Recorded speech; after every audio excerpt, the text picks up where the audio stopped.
नमस्कार, आप देख रहे हैं मिथिला 24/7 और मैं हरिशंकर झा। आगामी पंचायत चुनाव है और पंचायत चुनाव को लेकर सबसे बड़ी समस्या एक ये होती है कि जब आप बूथ पर जाते हैं वोटिंग के लिए तो उस समय आपके पास क्या क्या डॉक्यूमेंट होना चाहिए जिससे आप मतदान कर सकें। तो आज हम इस पर बात करेंगे कि क्या क्या दस्तावेज वहाँ पे लेके साथ में जाना होगा जिससे आप मतदान कर सकें। वोटर आईडी कार्ड, आधार कार्ड, इसके बारे में सबको पता है, लेकिन अगर आपके पास वोटर आईडी कार्ड नहीं है, आपके पास आधार कार्ड भी नहीं है, कहीं गुम हो गया या कुछ भी, तो इस परिस्थिति में आप किन दस्तावेजों को लेकर, किन डॉक्यूमेंट को लेकर आप बूथ पर जाएं जिससे आपका मतदान हो सके, आज हम इस बारे में बात करेंगे। यदि आपके पास आधार कार्ड या ईपिक नंबर यानी वोटर आईडी कार्ड नहीं है तो ऐसी स्थिति में राज्य निर्वाचन आयोग द्वारा निर्धारित अन्य वैकल्पिक दस्तावेज में से कोई एक दस्तावेज लेकर मतदान केंद्र पर जाकर आप मतदान कर सकते हैं।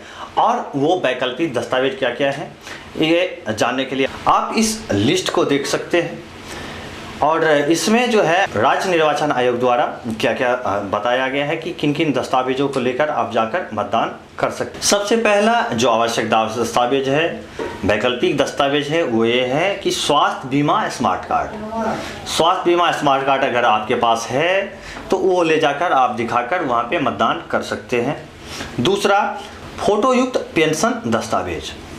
कोई अगर पेंशन पा रहे हैं, लाभार्थी हैं, तो पेंशन का जो भी फोटोयुक्त दस्तावेज है वो लेकर आप जा सकते हैं और उससे भी मतदान कर सकते हैं। तीसरा, मनरेगा का जॉब कार्ड।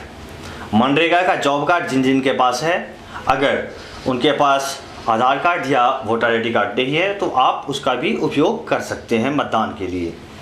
आगे, बैंक या डाकघर का फोटोयुक्त passbook.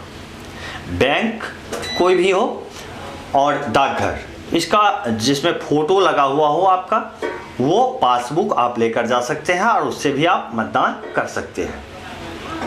Pan card. Pan card के बाद है सरकारी कर्मचारी का फोटोयुक्त सेवा पहचान पत्र। कोई भी सरकारी कर्मचारी हैं तो वो जहाँ पे भी कार्य कर रहे हैं वहाँ का उनका जो आईडी कार्ड है वो लेकर जा सकते हैं और उससे भी मतदान कर सकते हैं। उसके बाद आगे बढ़ते हैं तो ड्राइविंग लाइसेंस, सांसद, विधायक या विधान पार्षद का आधिकारिक पहचान पत्र, इससे भी मतदान हो सकता है।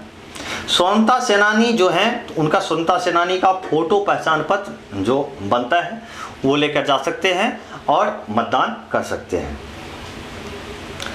मान्यता प्राप्त शैक्षणिक संस्था के शिक्षक का फोटोयुक्त पहचान पत्र, अगर किसी शैक्षणिक संस्थान में कोई शिक्षक हैं उनका वहाँ का आईडी कार्ड है तो वो लेकर जा सकते हैं और मतदान कर सकते हैं।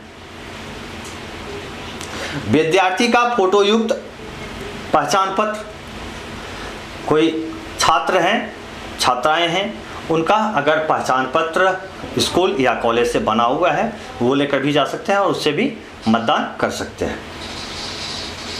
फोटोयुक्त संपत्ति दस्तावेज, जो संपत्ति का दस्तावेज है वो और उस पर आपका फोटो लगा हुआ है तो आप वो दस्तावेज भी लेकर जा सकते हैं और उससे भी मतदान कर सकते हैं। आगे बढ़ते हैं तो फोटोयुक्त शस्त्र लाइसेंस, जो शस्त्र का लाइसेंस जिन्होंने बना रखा है तो शस्त्र के का लाइसेंस लेकर भी आप जा सकते हैं और उससे भी मतदान कर सकते हैं। उसके बाद सक्षम पदाधिकारी द्वारा जारी फोटोयुक्त शारीरिक विकलांगता प्रमाण पत्र।